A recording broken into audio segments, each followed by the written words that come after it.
You mean I've gotten fat? No, that's not what I meant. Don't worry. It's true. It's part of my new lifestyle. Here, light and sweet, the way you used to like it. Please, sit down. It's still my favorite. Thanks. So how are you? How are things with you and John? Fine. We're really enjoying our assignment. Sounds like you got your perfect little marriage, Liz. I can't say our marriage is perfect, Megan. We have our little issues, but that's all they are. I'm still trying to get him to pick up his clothes, neat freak that I am, and he's still trying to get me not to be late all the time. Well, I'm glad to hear John's so easy to live with, Liz. I wish I could say the same for Zach. He really gets on my nerves. John does little things that get on my nerves too. But when that happens, I say a prayer and try to apply 1 Corinthians 13. You know, love does not become provoked or keep account. It endures all things. Liz, my problems are far worse than yours. Zach hasn't been to a meeting in months. He's become the most selfish man I know.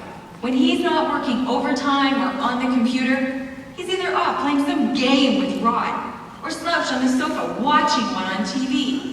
And when I remind him that I'm still part of his life, he gets all defensive. We live separate lives. I have mine, and he has his. Basically, his second childhood. Can't you spend some time together each day, just to talk? Just to talk? Ha! That's a good one. Is this a conversation? What's for dinner? Did you pick up the mail? By the way, this weekend Rod and I are going fishing, bowling, sailing, hunting.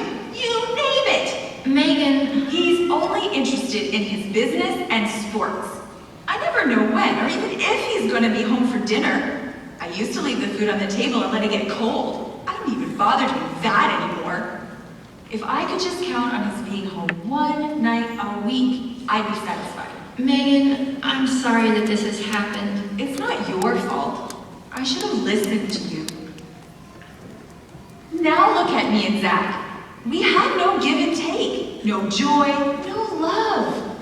We just go through the motions. We're like bad roommates. How would you like to live that way? You're still picking up after me. Zach never got baptized, did he? He's always had some excuse. And if I even mention it, he yells at me and says I'm sarcastic like my mother.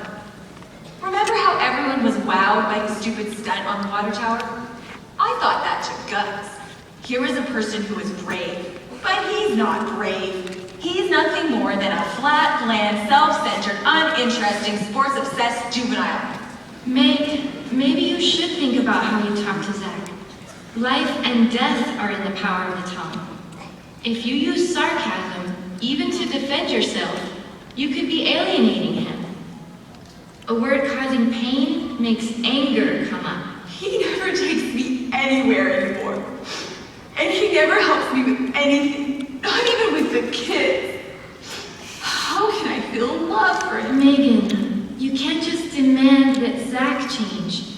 You have to do your part too. You have to show faith and act according to Jehovah's principles, not just on emotion. That's easy for you to say. Your marriage happened to turn out good. In my case, I'd like to walk away from the whole mess. Do you think Zach has been unfaithful to you? How do I know he hasn't? He says such mean things. He hurts my feelings all the time. Meg, try to turn your thoughts in a more positive direction. What do you want most to see happen? For Zach to show you more consideration and attention? For him to come into the truth? I just want a little happiness for a change. Is that too much to ask? All the books on relationships and all the experts on TV say I deserve it. And they say I still have time to find my soulmate. But if I don't do something now, I'll be the unhappiest woman in the world by the time I'm 30. I have to go. Why? I have an appointment with a divorce lawyer. Megan, don't do anything rash. Jehovah hates a divorce. Please, let me help you. Let the elders help you. There's nothing anyone can do. Dad was right in not coming to the wedding. I realize now that I don't love Zach, and I don't have to put up with him anymore. Even my mother's been telling me that. Megan, you've been reading the wrong books, watching the wrong shows, and listening to the wrong advice. I think I married the wrong person. There were a lot of other guys who liked me, and they treated me nice. If I weren't stuck with Zach, I could be with one of them. In fact, one of them just contacted me on the internet. Meg, please, don't let yourself even think such thoughts. You made a vow before Jehovah.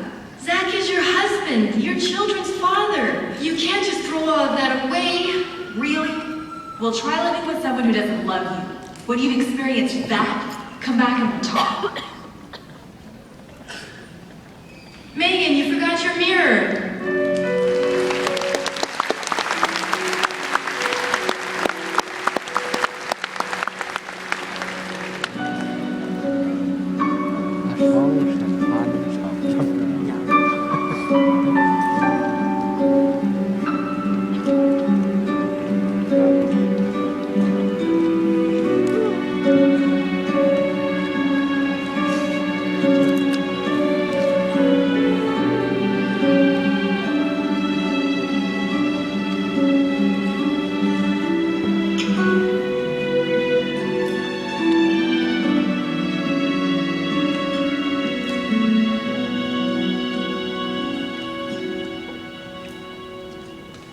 Brother and Sister Fields? Oh, come in, come in. Is that you, sweet little Lizzie? It's me, all right, Sister Fields. My eyes don't work as well as they used to, you know. Just like my legs and arms. Here, Priscilla, let me brush your lovely hair. Thank you, dear. That feels good. Oh, Lizzie, it makes us so happy to know that you and John are enjoying your assignment together. Your marriage is proving that doing things Jehovah's way is always best. You both inspired us with your good example and all your scriptural counsel. But I need your advice again. Oh? About John? No, about Megan and Zach. Oh, my. I just came from seeing her. She and Zach say such hurtful things to each other. I tried to get her to talk to the elders. The elders have talked with her, Liz.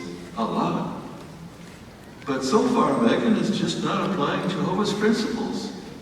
We'll keep trying. But now she's talking about divorce. Divorce? On scriptural grounds? Not that she knows of. How can we help her? Well, it sounds like she's desperate, all right. But we mustn't overreact. In the heat of emotion, people do and say things they later regret. Yes, dear. Paul and I have had our disagreements now and then, too.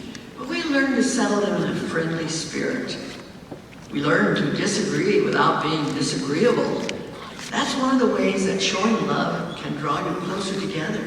But she says she doesn't feel love for him anymore. True love isn't just what you feel, it's also how you act. Megan needs to act according to Jehovah's principles, especially to act unselfishly. She asks why she can't have just a little happiness. What can I tell her? Well, you might remind her that there's more happiness in giving than in receiving. Jesus said that, and nobody has ever proved him wrong. Yes, dear. If Megan is willing to show Zach true love, they may still find true love. After all, many husbands have been won without a word through their wife's good conduct. Megan needs to consider the consequences of her actions. A divorce leaves scars on children and on adults. Jehovah knows that facing and resolving painful problems does less damage than giving up on a marriage. And that's why the Bible tells mates to stick together. I just hope Megan will listen to the elders. And to you, Lizzie. You're not older than she is, but you're stronger in the truth. Maybe you can recall her to her senses to love her husband and her children. You never know. You could help her to save her whole family. Keep appealing to her faith in Jehovah, Liz. Love is from Jehovah. God is love. Doing things His way is the only thing that got us through the tough times. Tough times? What kind of tough times did you have? Oh, don't get him started. I'm making it tough on him right now. How about all the times you had to take care of me? years ago now. Uh-oh, that story again. Here we go. Make sure you get the details straight this time. He always leaves out the most important parts. Well, we were way out on our pioneer assignment, far from civilization. We were basically newlyweds. I remember our little house. We had hardly any money. I couldn't even afford a new dress. There was no secular work anywhere. But we knew that people needed to hear the truth. We had this old car. It was a tin bucket with 4 wheels, that's what it was. We put gas in it only if donations were generous. And when they gave us something besides vegetables and live chickens. And then I got some tropical disease. A nurse at the clinic out there told me